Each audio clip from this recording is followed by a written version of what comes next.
Now, his cousin, Francis Galton, whose mother was Darwin's mother's sister, also from the Wedgwood family. Francis Galton was also from a very wealthy landed family. And he was in university, and his roommate was a guy by the name of Arthur Conan Doyle, the author of Sherlock Holmes. And Francis Galton was the model that became Sherlock Holmes in the book, in the series Sherlock Holmes. In the day, people were just learning about fingerprints, and part of the parlor tricks they would do when you'd come to a party were to give you a piece of white paper, put your fingers on some ink, and everybody would make several pages with their fingerprints on. They would exchange fingerprints. And he recognized, by looking at these very carefully with a magnifying glass, that fingerprints were different from person to person. And Francis Galton came up with the idea to use fingerprints to track criminals. Very smart guy, and that's why he was the model for Sherlock Holmes. He also said, you know, we can speed up human evolution like we do in animals by selective breeding, just like we do in animals. That's why they have livestock shows and dog shows and horse shows. They want to get the very best phenotype or the very best physical example of male horses and female horses, and when the foal is born, it's going to be perfect. Same with dogs, and same with geese and chickens and whatever you might be breeding. He said, we can do the same thing with human beings. And he was very benevolent, and he went out and he started a dating club, and he'd hand out invitations to people he considered to be perfect examples of perfect humanity, included IQ and intelligence and speed and athletes and strength and athletes and so forth. But they all had to be 6 foot tall. Both the men and women had to be 6 foot tall, blonde-haired and blue-eyed, which he called the master race. Now, this was in the 1800s. Begin to sound familiar. Okay, so he would give out invitations, and he would have these tall, young, blonde-headed and blue-eyed women meet with tall, blonde, blue-eyed men at these banquets. And just by socializing, he figured some of them would fall in love with another one, and they would get married and have more babies like them.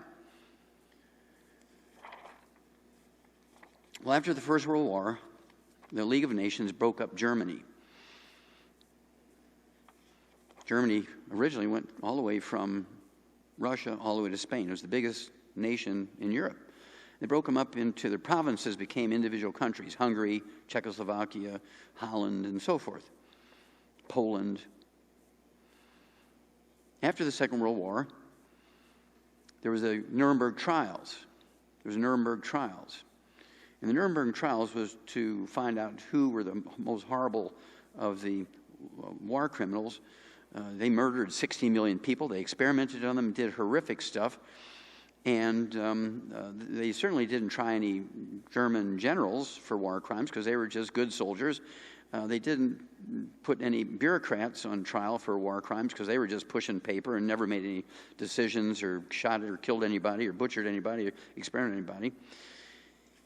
And so, to make a long story short, most of the people who were executed for war crimes were medical doctors. The example was Joseph Mengele. He was called the angel of death because, particularly of twins, he would kill one and do experiments on the other one based on what he found in the other one. He would kill people with birth defects, cleft palate, belly button hernias, people who had Down syndrome, cerebral palsy, older people who were infirm. They would just kill them because they were useless. They were, in his terms, useless eaters. They just took the assets of Germany and didn't do anything productive. Even if you were Jewish, who they wanted to eliminate, if you were physically able to work, they would put you to work until you couldn't work anymore. They wouldn't feed you because that was a waste of food. So when you worked yourself almost to death, they would gas you. Now, everybody knows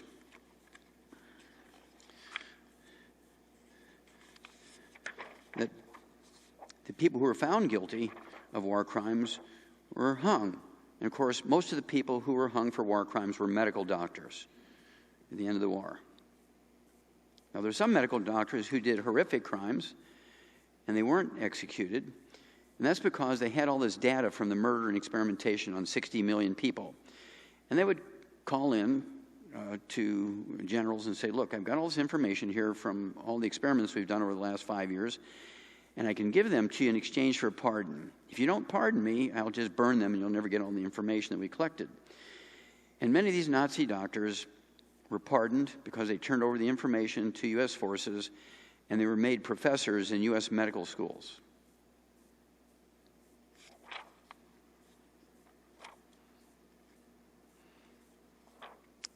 All this information is a book that's out now, not mine, somebody else's book. It's called Operation Paperclip. Everybody knows about Werner von Braun, the rocket scientist we took from the Nazis, but we also got the doctors. Also, all the pharmaceutical companies we have now, Bayer, Pfizer, Roche, Eli Lilly, all of them, A.J. Farber, which I think merged with somebody else earlier on, were Nazi pharmaceutical companies, which they made their money to run the war. We took them over for reparations. This is how we got paid for the cost of the war, was pharmaceutical companies. And they turned them into publicly traded companies, and of course, originally the government owned all the stock. They sold it to the general public, and that's how the government got paid for running the war. Now, our doctors weren't innocent. Our doctors did the same thing here in America.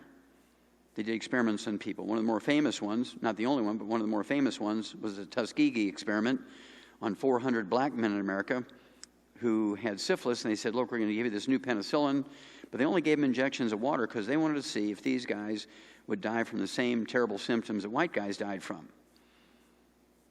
Published many scientific papers on the subject.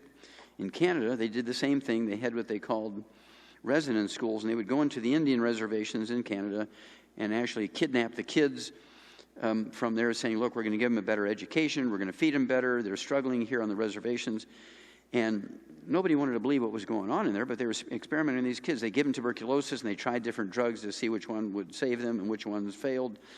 And this came out, this is March of this year, because they found 50,000 bodies of kids under the age of 10 around one church and one residence school in Canada that had been killed during this program. 50,000 in Canada were killed in the same type of experiments that were done in Germany.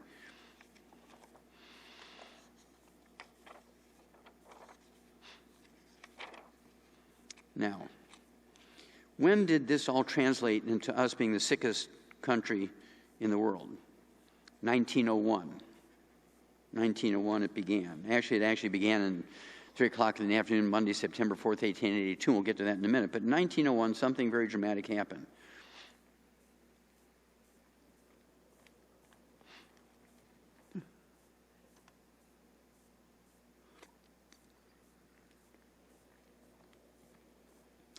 A product was invented to be a machinery lubricant called Crisco. See, Procter & Gamble didn't invent Crisco. They did not invent hydrogenated oils. The process of fat hardening was invented in 1901 by Wilhelm Norman, another German chemist working on a machine oil factory, trying to find a cheap replacement for machine oil, which is made from suet, which is beef fat, and they couldn't get it. Well, he came up with using cottonseed oil and our corn oil that had a copper cofactor, and then they'd bubble hydrogen through it and boil it and all this kind of stuff, and they would get Crisco. And Procter & Gamble recognized they could make a lot more money selling it as food than they did as a machinery lubricant. But they couldn't go against the butter and the cream and the lard that people have been using for hundreds and hundreds and hundreds of years, so how did they do that? They hired a guy by the name of Ansel Keys. And Ansel Keys had gotten a degree in anthropology and a medical degree from the University of Minnesota. And Ansel Keys was one of the founders of the American Heart Association. Deaths from coronary heart disease was rare until 1925, after they started selling Crisco to everybody. Ansel Keys, they raised $1.7 million, which made the American Heart Association one of the more wealthy of the medical associations in America. And they went crazy changing everybody's ideas about eating meat and cholesterol and so forth, because they wanted to sell more Crisco, which made the American Heart Association richer. Now, at the same time, all the experiments were being done they showed very clearly that the people who had the higher blood cholesterols were the ones who lived longer, had less heart disease and had no Alzheimer's disease. The lower you got your cholesterol, the more heart disease, the more Alzheimer's disease, and the younger you died.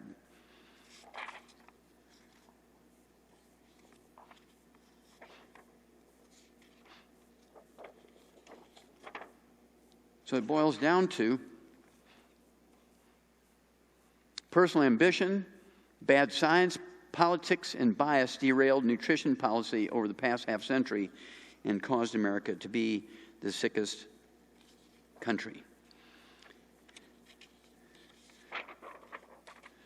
Because the American Heart Association wanted the money, they would buy great ads like this. They made them almost Norman Rockwell pictures,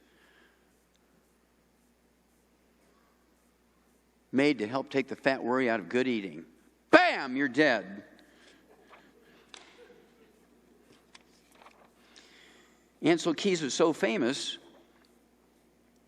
he actually got his picture on the cover of Time magazine, and this was in 1961. Dr. Ancel Keys fathered the low saturated fat and high oil diet and drove Crisco as a replacement for butter and lard. He's the one who killed America.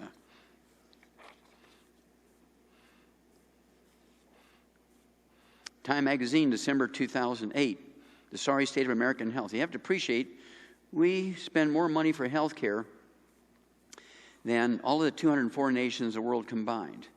We spend more money each year than 204 nations, and we rank 92nd in healthfulness. There's 91 other nations whose peoples are healthier than us.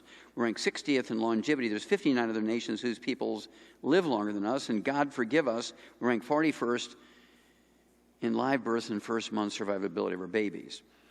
In this article, they say our children will be the first generation who do not live as long as their parents because of Ancel Keys.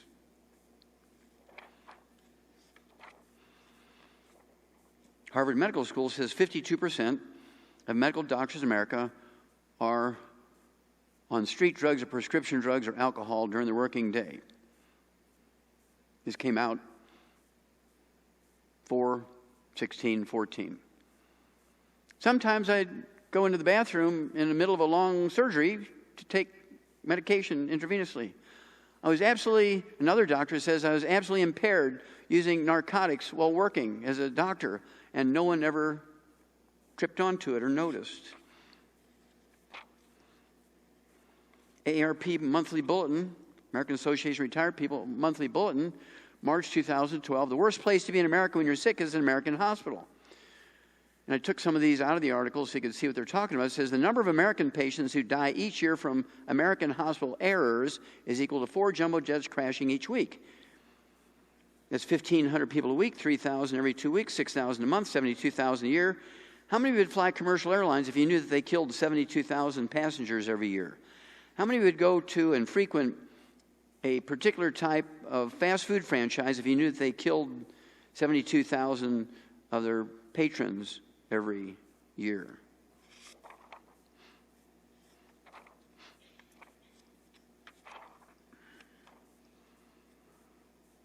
Of course, there's a big controversy right now. The VA hospital in Arizona was trying to stay in budget, and so they side-railed hundreds of patients for a month so they wouldn't break the budget before the end of their fiscal year, and these 40 of them died. Well, that's nothing new. This came out in 1999. It was a big study by the Department of Veterans Affairs. They said there's hundreds of thousands of minor mistakes in the VA system every year in America, 3,000 which are so severe that the veteran has to stay there for the rest of their life in the VA hospital. Of the 3,000 serious mistakes, I want you to look at the word that the Department of Veterans Affairs used. They said medical doctors in VA hospitals kill 700 veterans each year. Last year, in Afghanistan, the enemy killed 375 active military personnel. You're safer on a field of battle than you are in a VA hospital. God forgive us. According to the Wall Street Journal, looking at December 2012, each surgeon in America makes thousands of errors each year. 52% are gorked out on drugs and alcohol, street drugs, prescription drugs, and alcohol. Here's one of my favorite examples. This girl here, a young lady, 28 years old, went into a general hospital in Orlando, Florida, to have her first baby. The OBGYN, who was intoxicated, cut her arms off at the elbows, cut her legs off at the groin. He never had his license suspended for 3 seconds. He went out and had martinis that afternoon. She's never gotten anything for it. Somebody needs to go to jail here.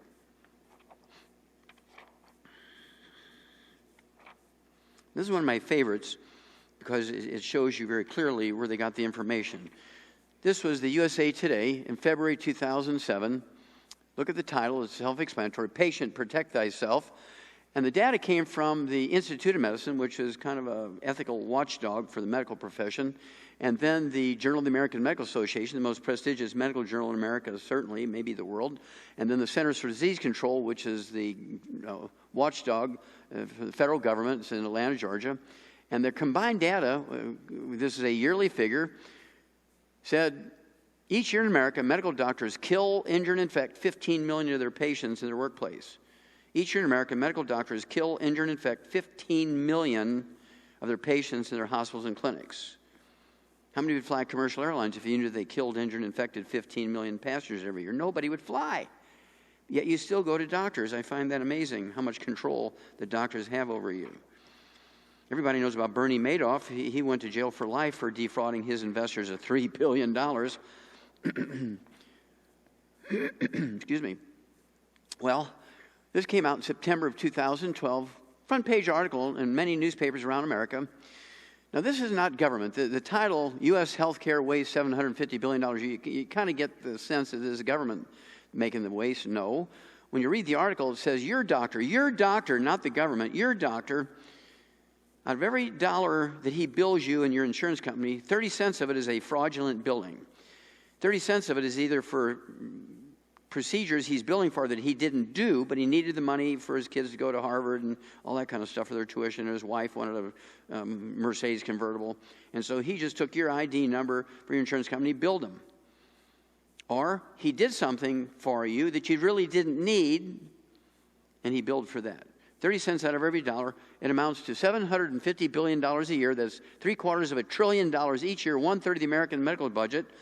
And not a single doctor gets his license suspended for 3 seconds. Not a single doctor had his license revoked. Nobody goes to jail. Nobody gets the equivalent fine as a parking ticket.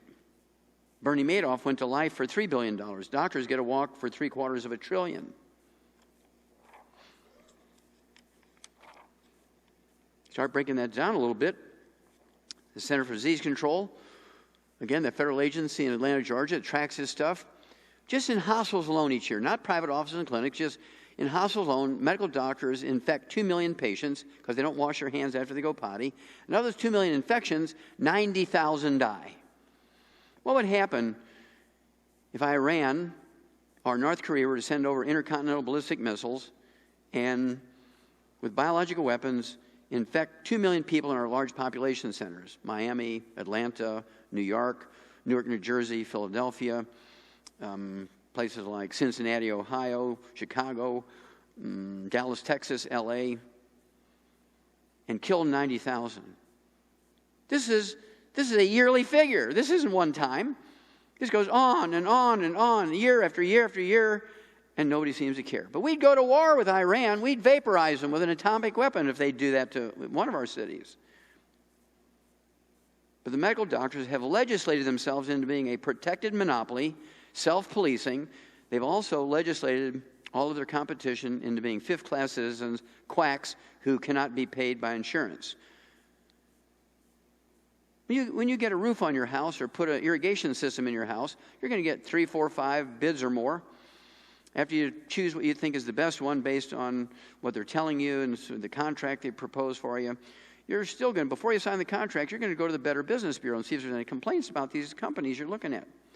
You go to the same doctor year after year after year after year for 20, 30 years. Whatever he says you do, you don't even question it. You don't even go get a second opinion. And that's what's killing America.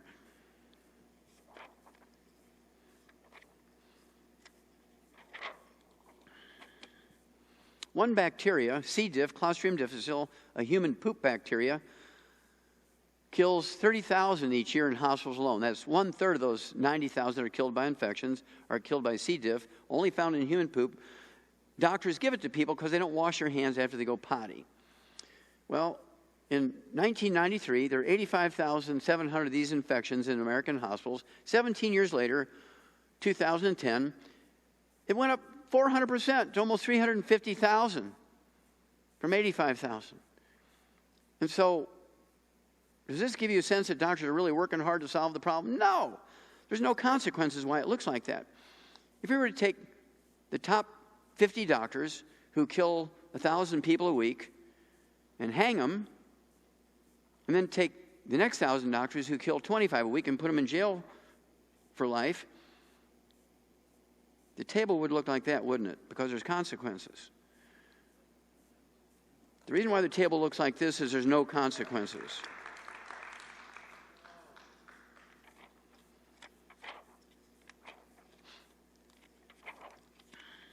Now, the Chinese have figured out how to deal with this. There's two types of Chinese doctors. The traditional Chinese medical doctors are called the barefoot doctors. They go back 1,000 years before Egyptian doctors. Egyptian doctors came online about 4,000 years ago. The traditional Chinese medical doctors came on 1,000 years before that. Acupuncture, herbs, great writings and so forth. The Yellow Emperor recorded all this stuff. I mean, this goes way, way back, thousands of years. And during the Second World War, the Japanese soldiers were moving ahead of their supply line. They were starving, and they were poor, and they would strip, like locusts, they would strip the civilian population of everything. And the doctors had the best shoes, so they always wanted to get the doctor's shoes. So the traditional Chinese medical doctors were called the barefoot doctors. They would go out to the villages and help people with acupuncture and herbs, and they were beloved by the people of the villages. Well, after the Second World War, the Chinese sent their very brightest young medical students to the United States and Canada and Europe for Western medical training, and they came back and began to kill the Chinese patients just like Western medical doctors do here in North America and Europe. Well, the Chinese have figured out how to solve the problem. Each year, grieving families kill 27.3 doctors in each hospital, on the average, who kill their relatives, and this is considered justifiable homicide. So the government's now trying to say, okay, come on, guys, let's cool our jets. Let's not do this anymore. We know it's listed as justifiable homicide. That when, a doctor kills your father, the brothers and the sons go and kill the doctor with axes and hammers and all this kind of, because they're not allowed to have guns, so they have to do it with primitive weapons. And I'm not proposing that we kill doctors, but what I am proposing is we take care of ourselves enough where we don't need them. If you don't need them, they'll pack up and leave. Hooah! Couple more, and then we'll get into the diseases. Deaths by medication error rising. This came out in 2006. This is a national story in the United States. Medication errors, these types of mistakes, are tied to 1.5 million fatalities and permanent injuries each year in America alone. And everybody wants to take medication. I find that amazing.